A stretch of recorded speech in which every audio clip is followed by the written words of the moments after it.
তো guys, Indian bikes driving 3D গেমের ভিতর তো নতুন আপডেট এসেছে। সবাই ইন্ডিয়ান বাইক, যারা যারা ইন্ডিয়ান বাইকস ড্রাইভিং 3D খেলো তারা তারা তারা হয়তো জানো, কিন্তু যারা যারা ইন্ডিয়ান বাইক 3D খেলো না তারা তো ভাই গেমই বোঝে না।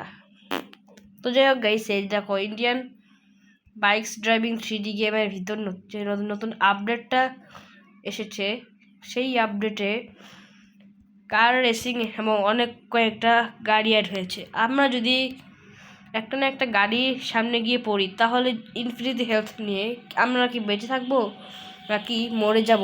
আর সামনে আমি একটা বাসকে দেখতে পারতেছি যে অনেক পাগলামি করতেছে। বাস একবার ওদিকে যাচ্ছে একবার এদিকে যাচ্ছে।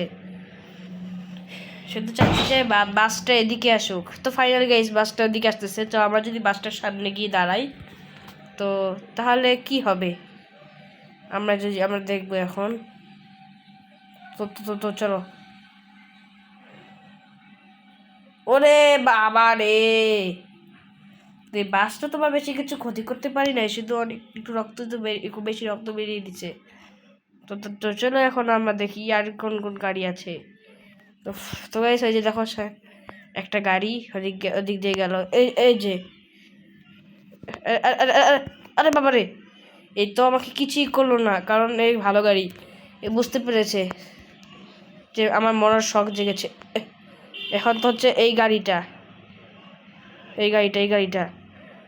এই তো আমাকে খুব জোরেই মারলো।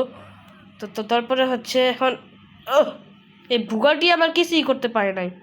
কি রে এই বুগাটির বাচ্চা, ওরে আমার তোরে বাবা ওরে বাবা রে, বুগাটি তো আমার জান বেরিয়ে দিছে। এখন তো সব গাড়ি চলে গেল। তো গাইস, এইটার পার্ট 2 দেখতে চাইলে পার্ট 2 লেখো।